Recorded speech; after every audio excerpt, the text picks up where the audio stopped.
kurs tengah Bank Indonesianya menguat, maka dia menjadi pengurang total utang secara rupiah, dinyatakan dalam rupiah. Kita jangan sampai mengira pemerintah berutang hanya karena defisit. Enggak, selain defisit, pemerintah melakukan investasi terutama. Dan investasinya karena pendapatannya untuk belanja aja nggak cukup, berarti investasinya juga pakai utang. Pada tahun ini kelihatannya akan terjadi lonjakan rasio utang atas PDB 309%. 3 kali lipat utang itu lebih besar dari pendapatan. Ya aman itu maksudnya belum terjadi masalah. Tapi akan terjadi masalahnya sudah kelihatan gitu loh. Ya hampir tiap tahun kecuali tahun tertentu, laju pertumbuhan utang melampaui laju pertumbuhan ekonomi. Artinya utang itu tidak berhasil menggenjot pertumbuhan ekonomi. Ketika dahulu berutangnya tidak brutal pun, bahkan pernah rendah, tetap aja di zaman Pak SBY itu 5. Padahal utangnya sampai berkurang. Nah, tapi ketika dia naikin utangnya, pertumbuhan ekonominya ya tetap 5, bahkan lebih rendah sedikit. Untuk dikatakan aman lalu kita tidak waspada, menurut saya bisa jadi bumerang, bisa jadi langkah keliru oleh pemerintah. Sekali lagi mengingatkan pemerintah, dan kalau pemerintah ya tidak mau diingatkan, saya mengingatkan kepada publik. Kalau tidak ada apa-apa, utang ini masih bisa di-manage. Biasa kan? Kalau gali lubang tutup lubang selama masih dapat utangan, bisa dia.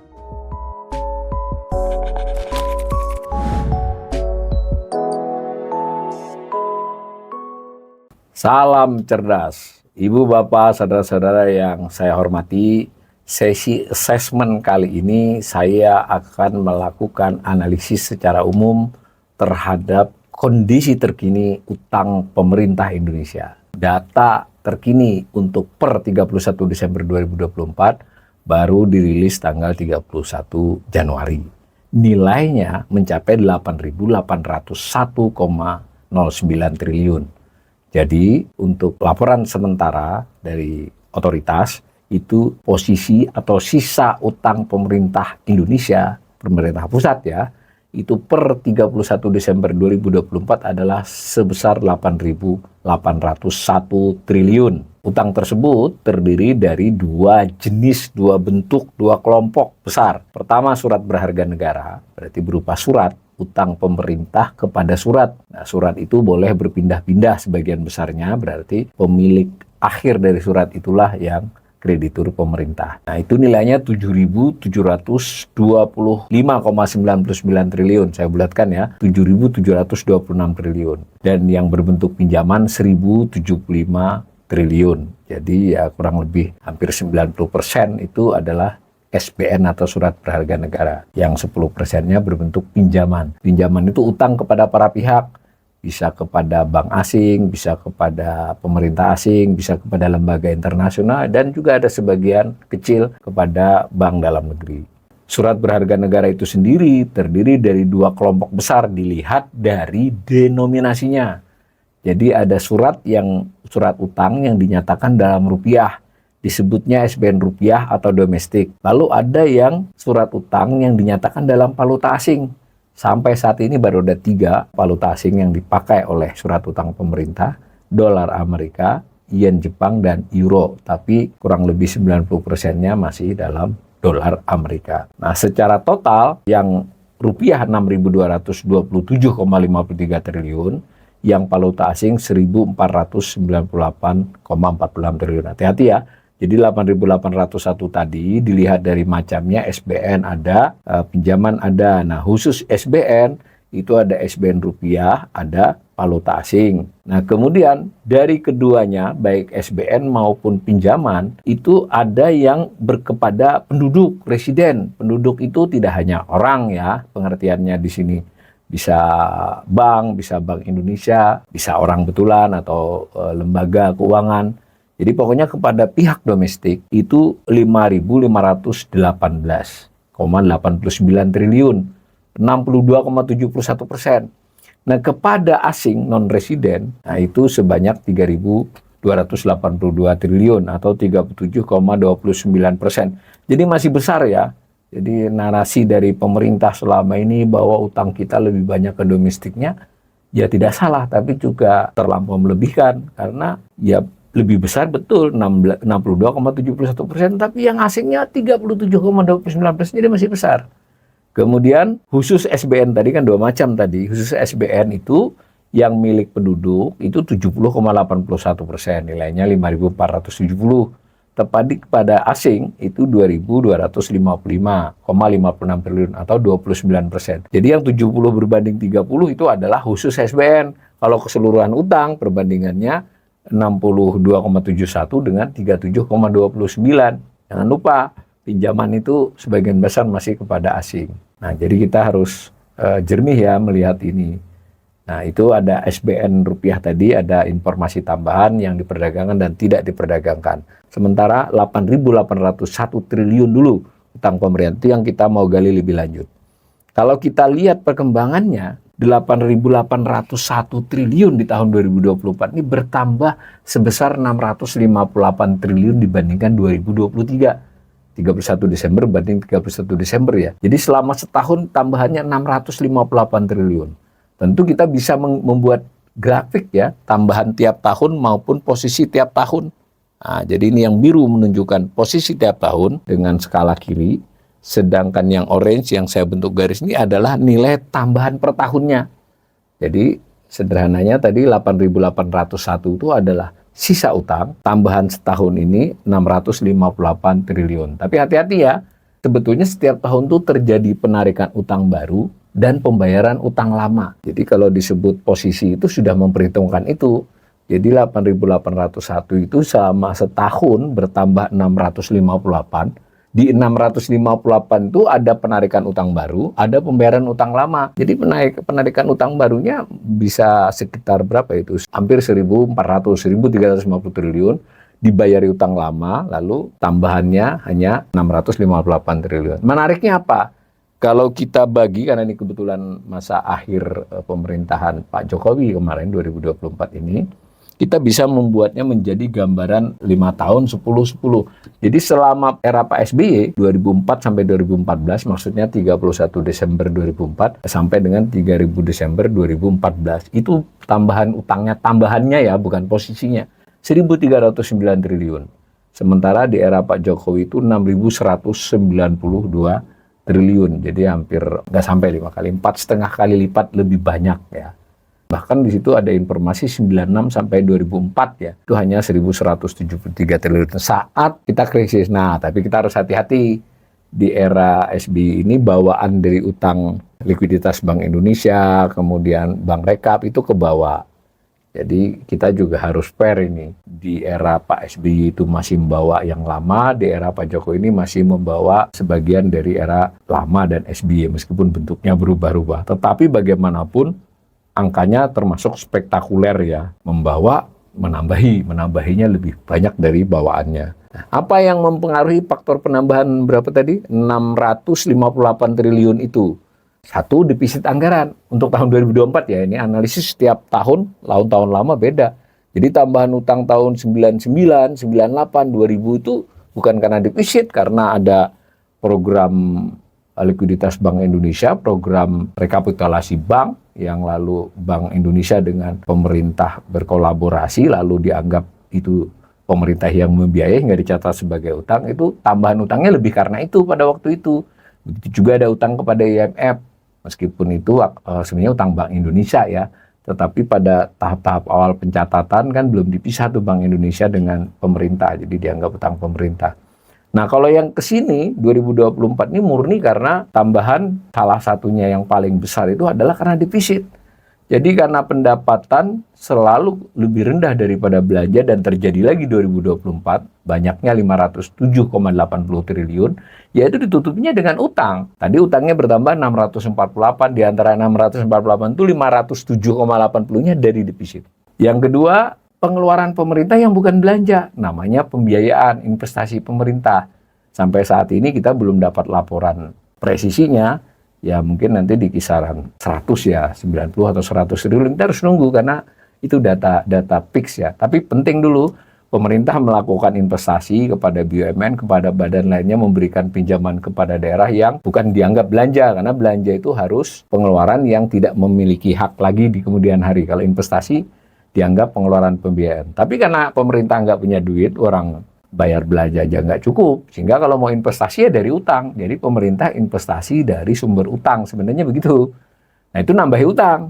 belum ada angkanya, tapi bisa dibayangkan tadi total tambahan 648. Sumber faktor pertama defisit 507,80. Kita belum tahu faktor pengeluaran pembiayaan, mungkin anggap aja sekitar 90 sampai 100. Berarti sudah dapat 608 ya. Berarti masih kurang 40-an triliun. Nah, 40 triliun itu dapat dari mana tambahannya? Dari perubahan kurs. Tadi kan sebagian utang itu bentuknya falas. Jadi ketika kita menyatakan 1 miliar dolar di 31 Desember 2023 dengan 31 Desember 2024, bagaimana perbandingannya? Kan otomatis ini menambahi ya dinyatakan dalam rupiah. Itu salah satu penyebab tambahan utang. Tetapi dalam beberapa tahun lampau pernah juga itu berfaktor mengurangi. Kalau 31 Desember sebutlah 2018 dibandingkan 31 Desember 2019, kurs tengah Bank Indonesianya menguat, maka dia menjadi pengurang total utang secara rupiah dinyatakan dalam rupiah. Tapi untuk 2024 depresiasi atau pelemahan mata uang rupiahnya cukup signifikan. Sehingga tambahan gara-gara itu mungkin antara 50 sampai 60 triliun selisih. Masih kita tunggu laporan terakhir untuk sampai 31 Desember. Kita baru dapat laporan tentang perubahan nilainya sama beberapa perubahan bentuknya. Yang bagian ininya belum. Kalau dilihat, ini yang defisit saya gambarkan, yang hitam itu. Jadi tahun ini menurut laporan sementara 507,80 triliun tadi kan. Nanti setelah diaudit nanti berapa persisnya. Biasanya selisih 1-2 triliun atau 3 triliun. Bisa saja 510 atau malah 505. Menunggu audit dari BPK atau laporan keuangan pemerintah pusat yang unaudited lalu diaudit. Ini baru rilis laporan sementara. Itu penambah utang. Nah, kalau di gambar yang hitam-hitam itu itulah tambahan utang karena defisit tiap tahun. Nah, di 2025 yang sedang akan dijalani ini sementara rencananya 616 triliun ya. Belum tahu nanti ini baru jalan sebulan. Karena pengelolaan APBN itu tidak hanya karena belanja dikurangi pendapatan ya, artinya pendapatan dikurangi belanja defisit, tapi juga karena ada pengeluaran yang sifatnya pembiayaan. Nah, di grafik ini kelihatan ada namanya pembiayaan investasi, pemberian pinjaman, kewajiban penjaminan. Nah, terutama yang B itu yang biasanya besar ya. Tuh lihat angkanya kan lumayan.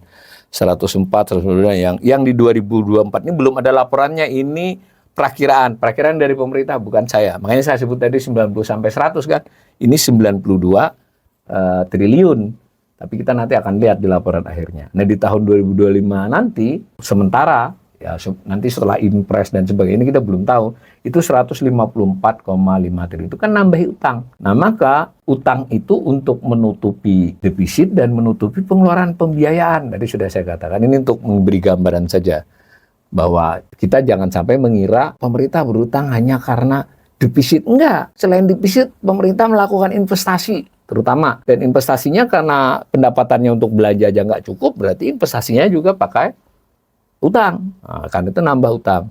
Nah, sehingga mencapailah tadi penambahan tahun 2024 dari laporan sementara tambahnya 648 triliun dibandingkan akhir tahun 2023. Nah, sehingga posisinya 8.801 triliun. Sekali lagi saya katakan ini adalah laporan sementara. Nanti ke laporan yang sudah diaudit BPK bisa plus minus ke atasnya 5 sampai 10 triliun dari pengalaman yang sudah-sudah. Biasanya nggak besar, sekitar 5 ya, kurang atau lebih dari itu. Kemudian kita sudah terbiasa mendapatkan informasi dari pemerintah dan kita pakai juga. Utang kita aman karena persentasenya atas PDB, porsinya. Jadi utang tadi yang 8.800 dibandingkan produk domestik bruto berapa? Nah, selama ini dikatakan kita aman karena kisarannya 39%, 40 kurang sedikit. Dahulu sebelum COVID kita aman karena kisarannya 30%. Menarik ini, pada tahun ini kelihatannya akan terjadi lonjakan rasio utang atas PDB. Tetapi angkanya belum fix. Mengapa? Utangnya tadi sementara bisa sudah ada informasi 8.801. PDB-nya kan belum. Nanti tanggal 5 Februari, beberapa hari lagi, itu BPS akan mengumumkan produk domestik bruto. Nah, tetapi kenapa saya di grafik itu sudah naruh angka 41,51%? Nah, itu saya mengikuti perakiraan pemerintah. Nah, dari mana? Kan pemerintah waktu mengumumkan awal bulan tadi, tanggal 6 Januari, itu tentang realisasi APBN sementara. Jadi APBN didesain dengan defisit sebesar 522,8 triliun atau 2,29% dari PDB. Itu sama dengan 2,29% PDB. PDB-nya kan belum ada sebenarnya pada awal bulan tadi, masih nunggu. Itu artinya pemerintah memiliki perhitungan, estimasi atau angka PDB yang disetahunkan dari data 9 bulan. Tinggal kita hitung 100 bagi 2,29% kali 506, berapa tadi? 506,7 apa 8. Dapatlah angka 21.175 triliun. Saya bulatkan ya. Berarti untuk sementara pemerintah beranggapan PDB yang terjadi ini 21.175, kita tunggu nanti berapa aslinya. Nah, saya pakai itu juga. Jadi saya makainya tidak asal ya. Maka 8.801 dibagi 21.175 dapat angka 41,51%. Jadi melompat nih. Tahun kemarin 2023 baru 39,9 ya. Jadi ini luar biasa juga ini naiknya. Dan sudah menembus angka psikologis 40%. Ini bisa berubah kalau ternyata PDB-nya misalnya 21.250. Jadi misalnya sampai segitu, maka ini angkanya di kisaran 40. Tapi menurut saya nggak bisa di bawah 40, kecuali PDB-nya 21.500. Kayaknya berat, karena pemerintah sendiri sudah tidak menilai begitu. Jadi baik sementara dengan data yang ada, 41,51%. Ini rekor tertinggi di era Presiden Jokowi. Dan dibandingkan era Pak SBY pun itu jauh lebih tinggi dari periode keduanya ya. SBY dulu menurunkan dari 56 ketika menjabat 5 tahun pertama menjadi 28,37. 5 tahun keduanya mengurangi jadi 24,68%. Nah, rasio ini digeret ke atas oleh Pak Jokowi 30,23%. Jadi bukan karena COVID ya, itu belum COVID. Nah, ketika COVID 30,23 ini digeret menjadi 41,51%. Itu rasio utang atas PDB. Nah, sebenarnya di banyak best practices analisis utang pemerintah di dunia, dan Indonesia juga tahu karena di dokumen-dokumen yang dahulu rasio ini dipakai, di 5-6 tahun terakhir itu tidak dipakai. Silakan dicek nota keuangan yang lama-lama, publikasi-publikasi pemerintah tentang utang yang lama-lama sebelum 2016, sebelum 2017 lah, sampai 2016 itu masih, itu salah satu yang dianalisis utang, rasio utang dengan pendapatan negara. Sekarang kita hanya banyak mengenal publik ya, itu rasio utang atas PDB. PDB itu adalah pendapatan atau nilai tambah seluruh komponen masyarakat. Ya masyarakat, ya perusahaan, ya pemerintah. Utangnya hanya utang pemerintah. Nah, kalau yang rasio utang atas pendapatan ini, pendapatannya hanya pendapatan pemerintah, utangnya hanya utang pemerintah. Lebih bersifat langsung, bisa dicerna ya. Tapi kedua-duanya sih bisa dipakai. Kita pengen lihat trennya aja. Nah, pada tahun 2024 yang sudah berjalan ini, kita sudah tadi dapat informasi 8.801 utangnya. Pendapatannya kita sudah diumumkan di awal bulan tadi, tanggal 6 Januari, kita memperoleh pendapatan 2.842,5, dibulatkan 2843. Maka utang kita 8.801 dibagi dengan 2.843 pendapatan, itu rasionya 309,26%. 309% ya. Ini mudah banget dipahaminya kalau kita rumah tangga, kita punya utang, posisi utang kita berapa, sebutlah kita berutang 100 juta, nah pendapatan kita setahun, tapi kalau gajinya sebulan 20 juta, setahunnya 240 juta kan, maka 100 dibagi 240, rasionya seperti itu. Tapi di contoh keluarga tadi, masih banyak pendapatannya 240 dibandingkan utangnya yang 100, pendapatannya 240 kan, ya 45%. Kalau ini enggak, utangnya 8.801, pendapatan setahunnya hanya 2.843 triliun. Ini data terkini dari pemerintah.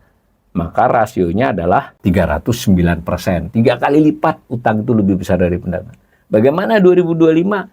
2025 kan masih rencana, masih target. Target pendapatannya 3.005 di APBN 2025 itu. Kemudian perhitungan utangnya dari mana? Ya 8.801 ditambahi rencana utang, nggak memperhitungkan kurs ini. Pemerintah mengatakan dia akan menambah hutang 776 triliun. Dari mana saya tahu? Ada di tadi, yang tadi grafik yang saya perlihatkan di depan tadi, di APBN 2025 ada namanya pembiayaan utang. Itu artinya pemerintah mau menambah utang 776 triliun, 775,80 berapa. Kan tambahkan saja. Ini dengan anggapan kurs 31 Desember 2024 setara dengan 31 Desember 2025 nanti. Kalau nanti ternyata melemah, ya ini tambahi lagi. Kalau ini menguat, ya kurangi sedikit. Nah, kita asumsikan dulu tetap di 16.000 berapa yang... Perhatikan yang mau diinformasikan oleh grafik saya ini. Di era pertama, pada waktu habis reformasi, awal 2000 tuh kita gila tuh. Utangnya 6 kali lipat dari pendapatannya. Berhasil diturunkan selama era Gus Dur dan Bu Mega. Nah, diwariskan kepada SBY 322%. Jadi masih utang 3,2 kali lipat pendapatan. SBY menurunkannya cukup drastis, 10 tahun menjadi 168%. Jadi utang hanya 1,68 kali lipat dari pendapatan. Pak Jokowi membawanya ke atas, dan akhirnya menjadi lebih dari 3 kali lipat. Jadi kembali ke era awal. Gitu ya. Ini faktanya seperti itu. Nah, lalu berutang itu sendiri satu hal, membayar adalah hal lain. Jadi yang paling berat dari utang, baik itu utang pemerintah, utang perusahaan atau keluarga, itu biasanya yang banyak dianalisis itu adalah beban utang. Nah, kita tuh aneh memang. Kita lagi ramenya rasio utang atas PDB. Itu kan utang itu keseluruhan utang. Kan ada yang masih 30 tahun lagi, 20 tahun lagi, ada yang setahun lagi. PDB adalah keseluruhan pendapatan masyarakat. Yaitu tidak salah dipakai sebagai salah satu indikator. Tapi mesti dilengkapi indikator lain. Tadi sudah saya sampaikan adalah indikator utang dengan pendapatan negara. Yang dulu dipakai, sekarang nyaris tidak pernah dikemukakan. Satu lagi yang justru indikator yang paling sering diperhatikan dalam banyak analisis ilmiah terhadap utang adalah beban pembayarannya dan kemampuan membayar. Kemampuan membayar dari pendapatan, beban itu adalah bunga dengan cicilan. Lalu dikaitkan dengan kemampuan membayar ini dengan pendapatan, berapa persennya? Saya kira kalau kita mau ngutang ke bank pun kita ditelusuri, ditanya, harus mengisi jawaban. Kita punya utang berapa yang masih sebelum diberi kredit baru, lalu pendapatan kita berapa, lalu utang kita berapa itu dilihat, Bapak kira-kira nyicil utang berapa per bulan, bayar bunga berapa. Nah, kalau kita bayar bunga dan cicilan utang kita sudah mencapai 1/3 dari pendapatan, biasanya kita kesulitan memperoleh, ya. Kalaupun itu perusahaan juga begitu, kalau dia UMKM, dilihat rasio itu. Tapi pemerintah memang menggunakan logika yang beda. Ini kan gede ya, jadi ya mungkin too big to fail ya. Jadi udah, tapi bagaimanapun perlu dianalisis. Nah, untuk menganalisis pertamanya itu adalah bebannya berapa. Nah, sayangnya datanya juga untuk sampai akhir 2024 ini masih perkiraan ya. Tadi yang angka utangnya oke sudah, tapi bayar bunganya belum dipublikasi. Di APBN 498 triliun, tapi apakah 480 atau kalau lebih sedikit dari 498 kita belum tahu. Karena itu saya taruh saja di situ 498 yang biru ya, mengikuti APBN. APBN 2024 kemarin, bukan yang 2025 ini 552. Nah, lalu yang biru ini pembayaran pokok utang. Karena dari beberapa info 800. Mungkin kurang-kurang sedikit dari itu 700 berapa. Ditambahkan, dapatlah angka 1298. Ya ini plus minus ya, bisa saja turun daripada itu ketika bunganya tidak sampai 498 realisasi. Bayar cicilannya mungkin hanya di 790, 780. Kita belum tahu, kita nunggu LKPP ya. Jadi dalam hal-hal ini memang terlalu lambat dan data yang kita peroleh oleh publik. Itu namanya beban utang. Nah, itu di tahun 2025 meningkat. Karena menurut informasi yang kita kumpulkan dari data-data itu masih bayarnya 800. Yang saya maksud informasi ini kan ada paparan-paparan Kementerian Keuangan, ada pernyataan-pernyataan, itu 800 keluar angka. Nah, bunganya kita udah lihat 552,85 di APBN 2020 dijumlahkan. Berarti beban di tahun 2025 itu 1.352,85 triliun. Ya, itu beban, bukan posisi utang. Bayar bunga dan cicilan. Dari utangnya 8.800 yang mungkin nanti bertambah di tahun depan menjadi 9.000 berapa tadi 500-an ya. Nah, kembali ke beban utang ini, beban utang nilainya ini dibagi dengan pendapatan, namanya debt service ya, debt service ratio, rasio pembayaran beban utang, cicilan, pelunasan ditambah bunga. Kalau bunga dibandingkan pendapatan ya begini, yang sudah terjadi ini dengan asumsi tetap sesuai APBN 498, pendapatannya kita sudah tahu 2.843 tadi, maka keluar angka 17,55%. Tahun yang sedang berjalan, sementara ini dianggarkan untuk bayar bunga 552, pendapatan 3.005, dapat rasio 18,40. Nah ini kan kelihatan ini, rasio beban bayar bunga ini nilainya yang biru terus menaik, rasio atas pendapatannya juga naik. Dan ini best practices internasionalnya jauh di bawah itu ya. Biasanya toleransi bunga itu hanya 7-10% dari IMF maupun dari IDR atau best practices yang lain. Banyak ya, hampir tidak ada yang menyarankan di atas 10%. Kita sudah lama di atas 10%. Era Pak Jokowi pertengahan, kedua ini selalu di atas 10% dan berujung ke sini. Tadi kalau pokok tambah bunga tadi, lah dikaitkan dengan pendapatan, tadi kan hanya bunga. Nah angkanya ini 17,55%, kalau ditambah dengan pokoknya itu sudah mencapai 45,65% dengan asumsi pembayaran pokok utangnya 800. Jadi kembali ke contoh saya tadi, kalau sebuah keluarga mau ngajukan pinjaman gitu ya, entah untuk apa atau UMKM, itu kan diselidiki, sudah punya utang berapa, cicilan berapa, bunga berapa untuk utang yang sebelum diberi yang baru nih. Mungkin dapatnya dari bank lain. Kalau 30% saja biasanya cenderung ditolak ya, karena berarti dia sisanya tinggal 70%. Masa untuk bayar utang semua kan? Nah ini pemerintah ini sudah mencapai 45,65% dan belum banyak menurun di tahun depan menurut rencananya. Ya bagaimana saya untuk bisa setuju ya berkali-kali pemerintah mengatakan utangnya aman, kalau angkanya seperti ini. Ya aman itu maksudnya belum terjadi masalah. Tapi akan terjadi masalahnya sudah kelihatan gitu loh. Nah mari kita lanjut lagi.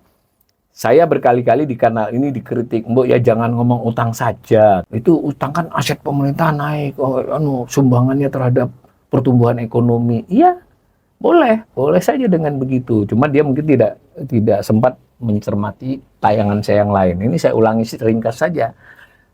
Satu, untuk mengukur apakah utang itu produktif. Jadi kan gitu tuh kuncinya. Nah, saya mengatakan utang pemerintah selama era Pak Jokowi itu tidak produktif. Pertama dari kenaikan pendapatan negara.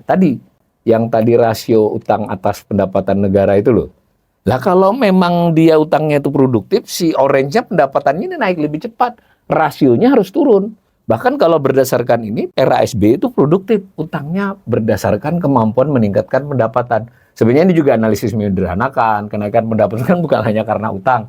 Tapi kalau benar produktif kan menaikkan pendapatan. Jadi kalau kita UMKM atau kita keluarga mengajukan utang KUR tapi kita asumsikan produktif, tapi KUR biasanya nggak banyak analisis. Tapi umpama dianalisis, ya utang saya itu menaikkan pendapatan nggak? Itu kan ukuran produktif. Nah ternyata utangnya memang menaikkan pendapatan, mungkin hubungannya, tapi peningkatan utangnya jauh lebih pesat sehingga rasionya turun. Itu satu ukurannya. Ukuran kedua, aset. Benar sekali tadi harus jadi aset. Tapi saya dapat dari data pemerintah tidak tuh. Jadi yang biru menunjukkan posisi utang pemerintah, yang orange menunjukkan nilai aset. Tapi datanya sampai 2023, 2024-nya masih nunggu Juli nanti. Apa yang terjadi? Yang biru naik cepat, yang orange itu datar saja sampai 2018. Nah kemudian kenapa 2019 naik? Itu bahkan melampaui utang. Bukan karena utang, karena ada revaluasi aset namanya.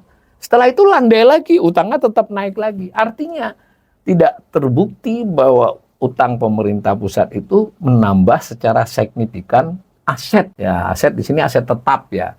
Bukan berarti tidak ada perannya di aset, tapi nyaris tidak banyak gunanya. Nah, lalu yang ketiga, posisi investasi di BUMN. Oke, utang pemerintah itu dipakai untuk investasi.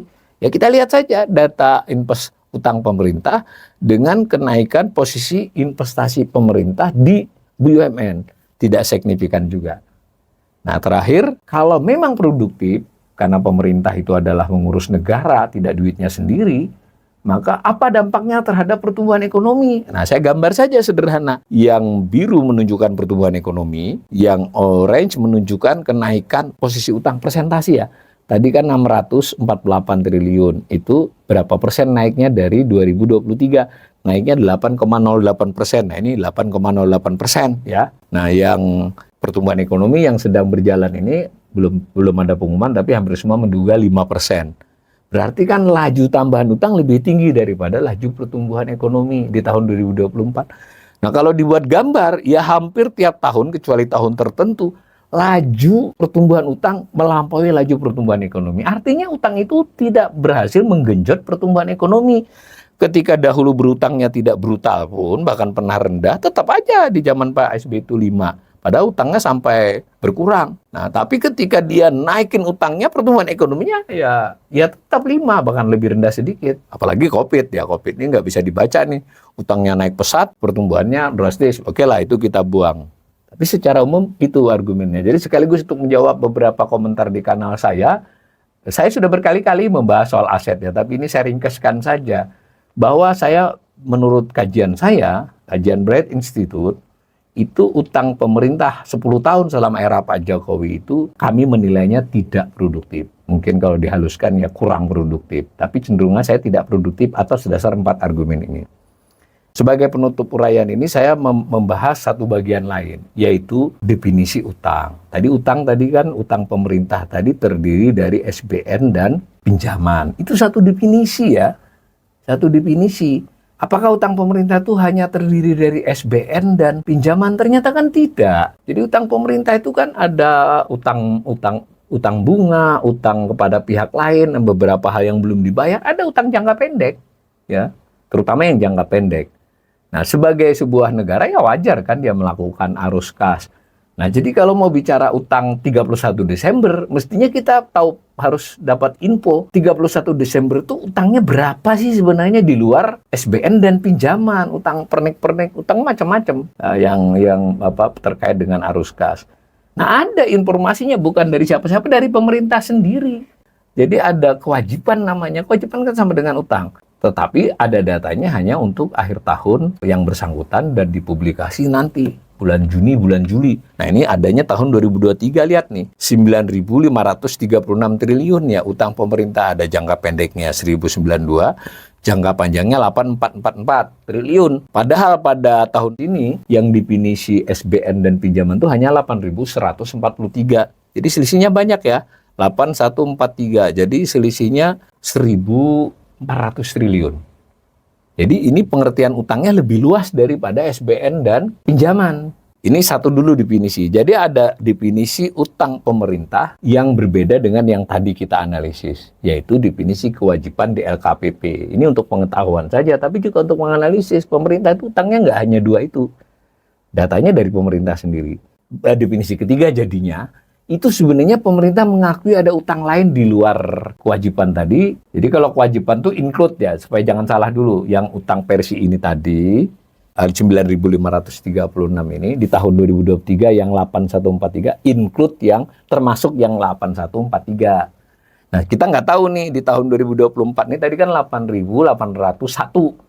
Yang ininya berapa? Mungkin di kisaran 96 sampai 97. 9.700, 9.600 sampai 9.700.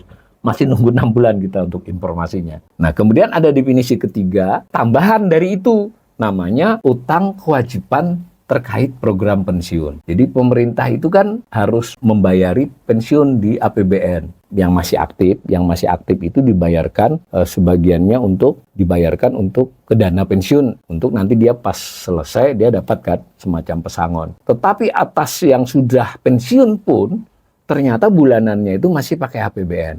Karena dulu waktu bekerja kan dipotong untuk pensiun, tidak seluruhnya diserahkan ke asuransi kepada Taspen atau Asabri atau lembaga pensiun manapun.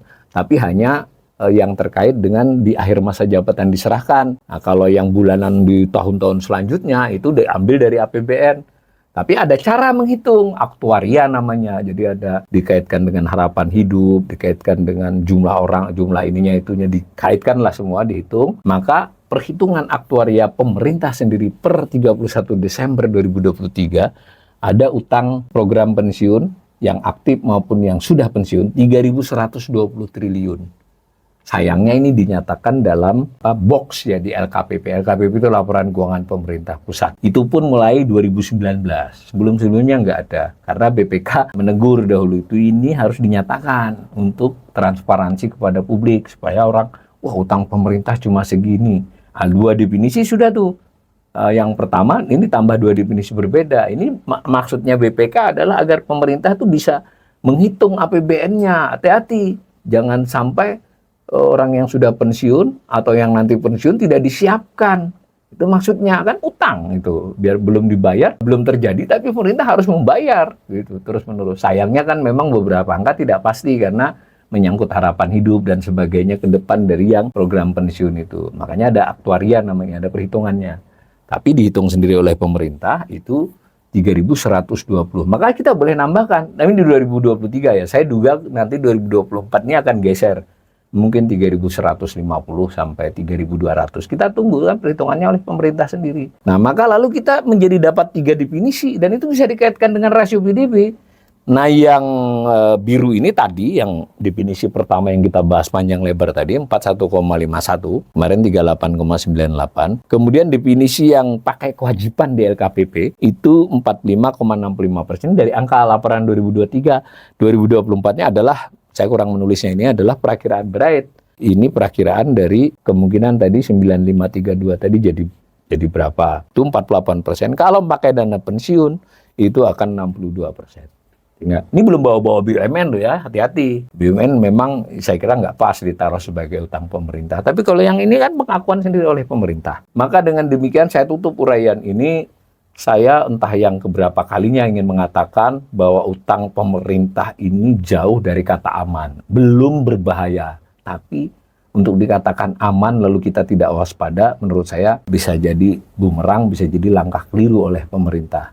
Ini benar-benar harus diwaspadai atas dasar berbagai uraian tadi. Posisinya sudah besar, perbandingannya atas PDB meningkat, perbandingannya atas pendapatan jauh melampaui best practices internasional, biaya beban bunganya dan cicilannya juga makin memberatkan, presentasinya juga jauh melebihi best practices atau rekomendasi yang baik, pengelolaan keuangan negara yang baik, dan ditambah lagi dengan informasi terakhir tadi, beberapa definisi utang yang lebih luas juga harus diperhatikan pemerintah. Jangan main ini masih jauh dari 60. Kalau definisinya kita rubah ke yang 3 pensiun, sebenarnya lebih dari 60 sudah. Oke, saya tidak mempersoalkan aspek hukumnya. Tapi ini kan beban fiskal. Karena itu ketika impres ditindaklanjuti surat edaran ingin memotong anggaran, kan salah satu yang tidak bisa dikurangi belanja pegawai yang kurang lebih berapa? 500 berapa gitu ya. 520-an.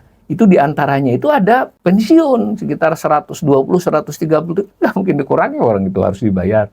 Artinya pensiun itu kan sesuatu yang ya tidak mungkin dikurangi, wong itu dia dulu duitnya sendiri kok yang dia tabung. Pemerintah saja yang mengelolanya kadang kurang hati-hati sehingga pada saatnya membayar kok duitnya agak berat ini.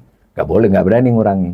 Nah, dengan info-info ini saya sekali lagi mengingatkan pemerintah, dan kalau pemerintah ya tidak mau diingatkan, saya mengingatkan kepada publik bahwa utang pemerintah kita ini sudah mulai belum sampai merusak, tapi udah kalau ibarat jalan-jalan, sudah jalan-jalan di tepi jurang yang bisa membuat kerusakan atau kehancuran di masa-masa mendatang. Kalau tidak ada apa-apa, utang ini masih bisa di-manage. Biasa kan? Kalau gali lubang tutup lubang selama masih dapat utangan, bisa dia. Tapi kalau tiba-tiba kita harus nutupi lubang, nggak ada yang bisa dipinjam. Nah, itu baru masalah. Dan itu bisa terjadi kalau terjadi krisis ekonomi atau goncangan akibat faktor eksternal. Mudah-mudahan yang buruk tidak terjadi. Tetapi kanal ini tetap memberikan informasi sebagai bahan pembanding narasi pemerintah. Termasuk kali ini. Waspadalah terhadap utang pemerintah yang sudah mulai menunjukkan gejala tidak aman.